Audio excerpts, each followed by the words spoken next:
What's up, guys? Welcome back to my channel, and if you're new here, then welcome to our little corner of the internet. Today we're watching a video titled "Is Mojtaba, I don't know how to say the name right, Khamenei already dead? Iran war update." Most of us most likely know, but for those who don't know, Mojtaba Khamenei is the son of the supreme leader Ali Khamenei, who passed away, was killed and in order to get a regime change in Iran.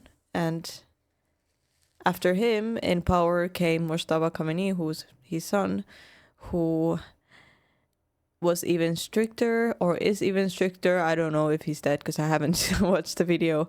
And obviously very resentful because his family also died during the killing of Ali. And I know that they were after him, or they said anyone who follows the regime or anyone who is not approved cannot be the supreme leader of Iran. So I was expecting something like this to happen, but I don't know if it's happened or what was going to happen. I was kind of confused of why he would want to be the supreme leader, knowing that, his life is on the line as well. But let's see what this video is about. 17 of the ongoing Iran war, and Tehran might already be in need of a... Day 17 of the ongoing Iran war, and Tehran might already be in need of a third supreme leader. Elevated after the fiery demise of his father and most of Iran's pre-war leadership, the fate of supreme leader Mojtaba Khamenei is the subject of intense debate. According to Iranian leaders, he's alive and well. According to US defense leaders, he's, quote, wounded and likely disfigured, and as regional experts and conflict observers have recently pointed out, he might already be in a coma. Oh, he got wounded when Ali Khamenei was killed because of the explosion. But I didn't know that it was that bad. Last time we watched a video on this, they said he's most likely wounded. I was thinking like minor wounds, not something like this. Or even dead. 1 week after he was elevated to rule Iran, the younger Khamenei hasn't been seen and he hasn't been heard, raising the distinct possibility that the world, and even the people of Iran, don't actually know who's in charge of Iran's war effort. Across the Middle East, the rest of the war is developing quickly. Iran has only strengthened its grip on the Strait of Hormuz, even as Iran-friendly nations work out arrangements to travel in peace. The United States has hit Kharg Island, the place that handles nearly all of Iran's refined oil exports. Rumors are spreading fast that the US is looking for an exit, even as 2,500 US Marines move into the conflict zone. The war is still raging as we speak, and there is no time to waste, so let's get into it, shall we? The fate of Mojtaba. When 56-year-old Mojtaba Khamenei was elevated to the position of supreme leader just last week, on Sunday the 8th of March, longtime observers of Iranian affairs knew immediately that this was a sign Iran was digging in, not raising the white flag. A longtime advisor and money man who had assisted his father for decades, Mojtaba was already rumored not to be on his father's shortlist for succession even before the current war with the US and Israel began. Instead, Mojtaba was an avatar of some of Iran's most hardline fighting factions. The internal repression forces known as the Basij, whom Mojtaba essentially controlled himself, and the Islamic Revolutionary Guard Corps, where he'd been close with the deceased General Qasem Soleimani and his successor Hossein Taib. Hard as it may be to imagine, Mojtaba was widely understood to be much more extreme than his father, even in his open support of Iranian nuclear weapons, which his father had always publicly denied pursuing. Mojtaba had spent years in Iran, building a loyal support network, angling to take over despite his father's wishes, and along with his father, Mojtaba's wife, his mother, and one of his sons were all reported killed in the early waves of US and Israeli bombing. By all outward indicators, Mojtaba's I had forgotten about the fact that Ali didn't want it to be hereditary. Is that the word? Hereditary? They didn't want the successor to be from their family. Am I correct? I think so. Elevation to supreme leader meant that Iran was now led by a very extreme figure working at the behest of the Revolutionary Guard and the Basij paramilitaries, who now had a long list of personal reasons to seek revenge. So, if Mojtaba Khamenei is badly incapacitated, comatose, or even dead, that would be information that it's very important for the world to learn as quickly as possible. Sadly, today is not the day that we get to rock the entire world with some Warfront's exclusive reporting, although you can rest assured that when that day does come, we will be unbelievably loud about it. But even by the time Mojtaba was elevated, global outlets had already been sharing reports that suggested his health might be in question. After all, he'd initially been reported dead in the first wave of strikes, and the deaths of so many people close to him in strikes where he's believed to have been present would suggest it was unlikely that he had fully escaped the damage. That speculation only grew once the world watched the first few days of his tenure. Iran inaugurated a cardboard cutout portraying an image of him, rather than inaugurating him in person, and as of the time of writing, Iran has not released any images of Mojtaba, any audio recordings, or any information on his whereabouts. The one written public message that Mojtaba allegedly created was read by Iranian state media and distributed without his involvement. While there are security reasons that Iran... I feel like it could be either that he got so wounded that he is in a coma, or he is doing very poorly since all of his family got killed as well. I mean, it would make a lot of sense. But on the other hand, he could also be grieving. I mean, I know as a public figure or as a supreme leader, you have to face and you have to be present no matter what you're going through. But as much as I am against, especially right now, of the regime and of all of it and everything that they've done to the Iranian people, we do need to also understand that he's a person too, and anybody in that type of situation would probably not be outside speaking publicly during the first weeks. Does that make sense? And also, Iran is very kind of secretive about everything, about the weapons they have, which is understandable during a war, obviously. But you never know. Like, we can't know. We can only assume.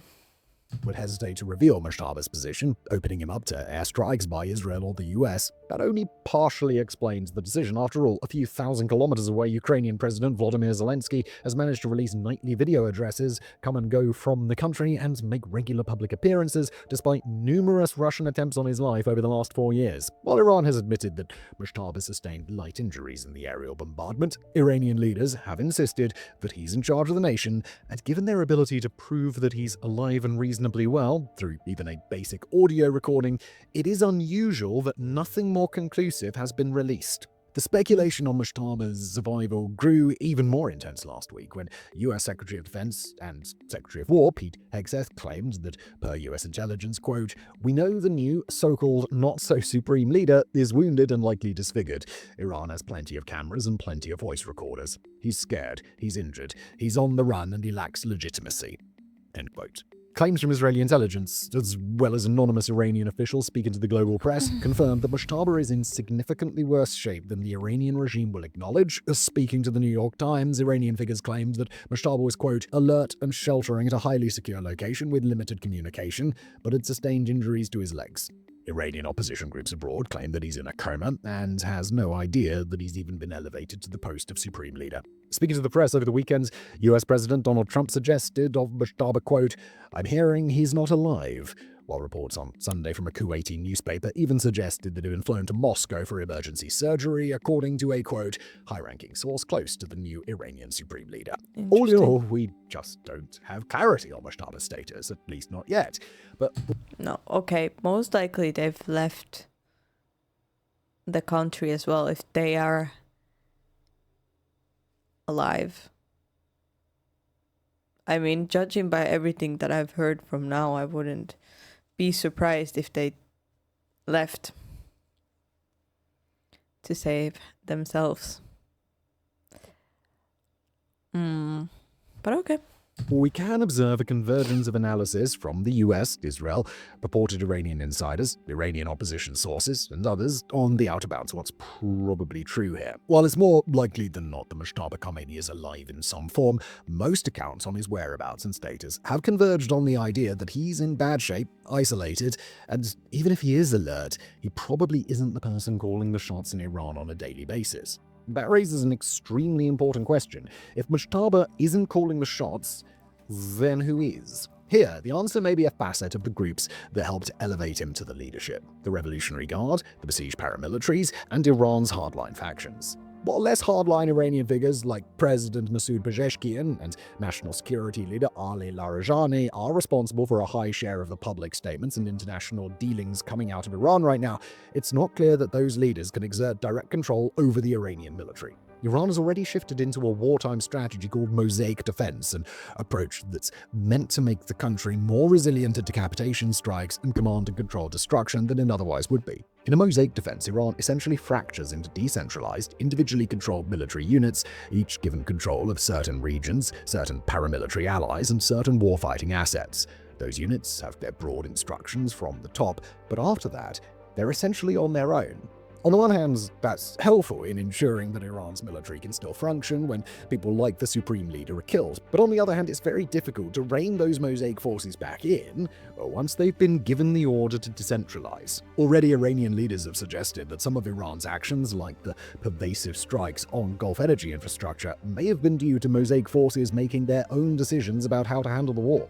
With a hardline supreme leader legitimizing the commands and the power of Iran's Revolutionary Guard and the siege, there's a real risk that those forces will only become less responsive to more moderate civil leaders. Even worse, in a situation where the supreme leader is absent and possibly out of commission, who will those decentralized forces listen to as a substitute leader? More likely than not, the powerful Iranian hardliners within the military and the intelligence apparatus are the ones who can get commands through to those forces. And with a friendly supreme leader ostensibly in charge, we cannot expect the choices and approach of the military hardliners to match the more moderate rhetoric from Iran's public figureheads. Now, next up, we want to discuss the developments beyond Mojtaba Khamenei, but before we do that, we'd like to take a moment to discuss Fronts.co, our team's premium website written.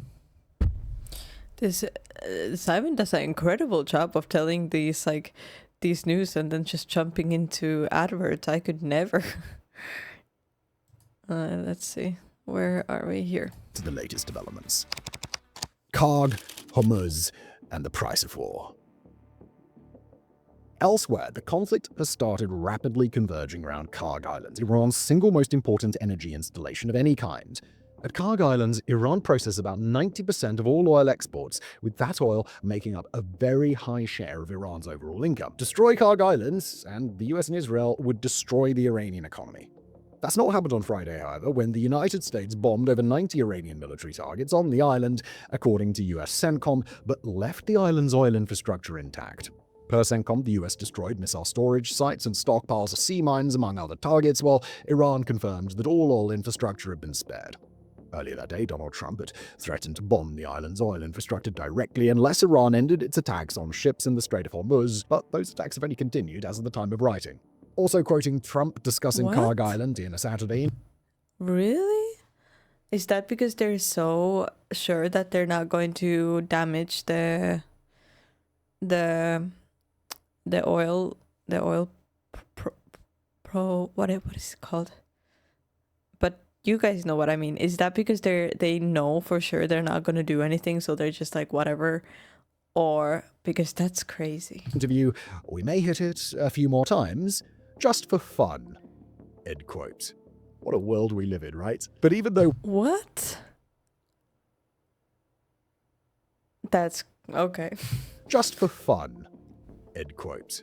What a world we live in, right? But even though Washington's strikes on the island can easily be read as a threat, and probably should be read that way, there's growing evidence that the US may have other designs on the island beyond the destruction of the infrastructure. On Friday, the US ordered roughly 2,500 Marines to the Middle East, along with another 2,500 sailors, in a naval amphibious assault group, in the first indicator that the US may formally place boots on the ground in Iran. But although 2,500 Marines plus their accompanying ships and fighter aircraft, as well as the US air power already in the region, are nothing to sneeze at, they're not nearly a large enough force to attack the Iranian mainland directly. Nor are they the ideal force to seize and slowly demine the Strait of Hormuz. But they are the sort of force that could seize Kharg Island, take the island, preserve its oil infrastructure rather than destroying it, and the US would grant itself a very valuable bargaining chip in any future negotiations.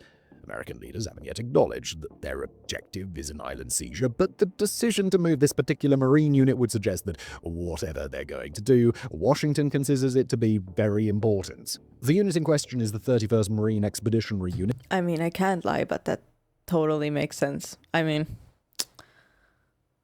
I don't know if it's ideal at this point, and, priorities should be elsewhere for sure, but it does make sense. I don't know if it's right. I don't know if it's wrong, but it does make sense. Usually based in Okinawa, and it's America's only quick reaction force that could respond to a Chinese attack on Taiwan or a North Korean attack on South Korea at a moment's notice. Deploying away from the Pacific is not a low-stakes decision, especially now that Indo-Pacific air defenses have been partially compromised as assets are shifted to guard Middle Eastern skies. As the situation on Kharg Island develops, Iran continues to exert pressure on the Strait of Hormuz, the critical shipping lane that single-handedly props up the global energy sector. As of the time of writing, Iran is confirmed to have struck 16 trade vessels in the strait since the start of the current conflict, and it's forced the largest release of strategic oil reserves in world history. Iran remains able to strike targets in the strait with long-distance kamikaze drones, including aerial models that can hit the strait from any launch point on Iranian territory, and sea drones that can quietly sneak up on their targets before striking at the waterline. Iran has also deployed sea mines in unknown numbers. While it's not certain that Iran could hit every ship that attempts a crossing, the risks have already ballooned far past what global shipping companies or their insurers are willing to accept, meaning that they simply won't be attempting to cross anytime soon. Just as important as Iran. I wonder what this means for the world economy in general, and for how long. It's not good. This is not good, guys. It's not good. Iran's ability to set and keep a blockade has been its willingness to make exceptions. Over the last several days, Tehran allowed 2 Indian tankers to sail through while carrying liquefied natural gas, prompting India to lobby for the safe passage of 22 other vessels sitting trapped in the Persian Gulf. Several ships near the strait are now self-identifying as Chinese, and on Sunday, Iranian officials confirmed that Chinese ships could be regularly allowed through the blockade. The economic impact of that decision could be massive, and the geopolitical impact might be even greater if Iran can spare friendly nations the worst of the damage it's trying to inflict on global energy markets. Again, the United States is working to respond, with Trump calling for countries impacted by the blockade to send naval support. Specifically, Trump called out the UK, France, Japan, and South Korea, some of America's closest allies, as well as China. But at least for now, those nations have yet to really respond to Washington's request. While France is working to organize a naval coalition, including its only carrier strike group, and possibly escort tankers through the strait alongside Italian, Spanish, and other European warships, French sources have privately stressed that any naval operations would be kept separate from Washington, and, as of now, French President Emmanuel Macron has indicated the ship escorts would only be possible once the conflict is stabilized. Japan's leadership pointed out that the nation's current constitution would bar its self-defense forces from participating, while British leaders emphasized the UK's current commitment to de-escalation, and South Korea declined to commit any specific support. A lukewarm reception like that from some of the US's closest partners is a clear indication that the ongoing blockade isn't enough to drum up support for US and Israeli operations. Recently burned by all manner of Trumpian escalation across the globe, from Greenland to Venezuela to even Canada, those US-friendly capitals aren't exactly eager to commit their troops, especially after a volley of insults from Trump against European nations that weren't in full support of Washington's objectives, especially Britain. Washington's situation isn't helped by the fact that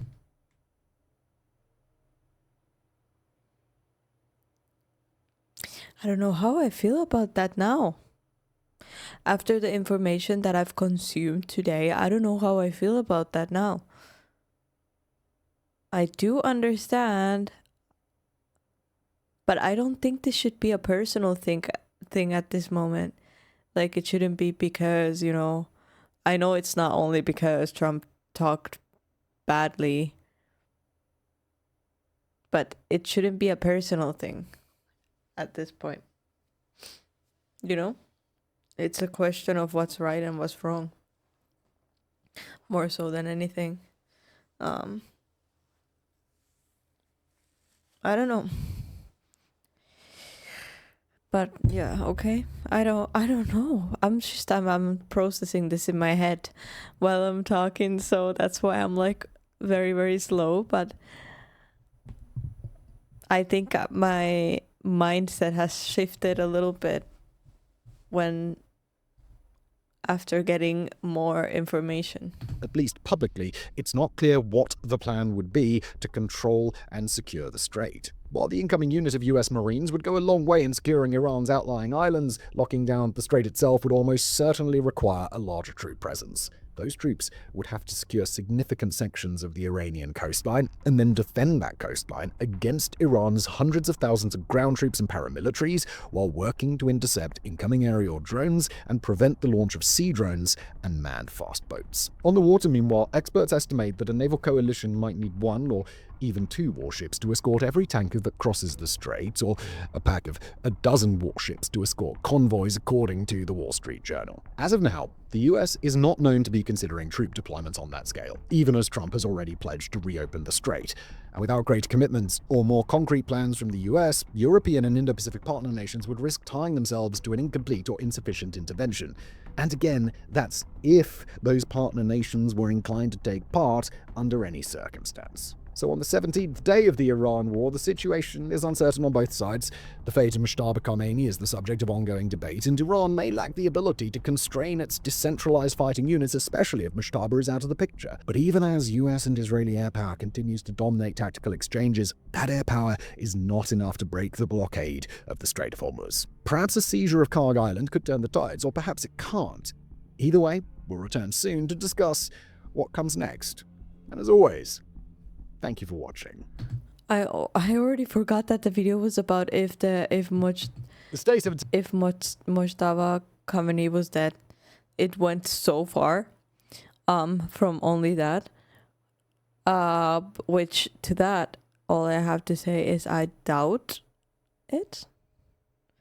I doubt it because I feel like, especially in Iran and how the regime is, if there was another supreme leader, I think it would have already been announced and they would be, speaking up and everything. I think he's not dead. I just think he's either injured or taking time.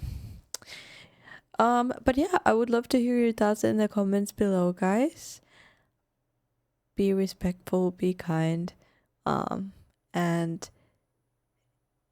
correct me if I'm wrong in any of my thoughts or statements. And thank you for being here. Please leave a like, subscribe if you haven't yet, and I'll see you guys in the next video. Scene of the Bye.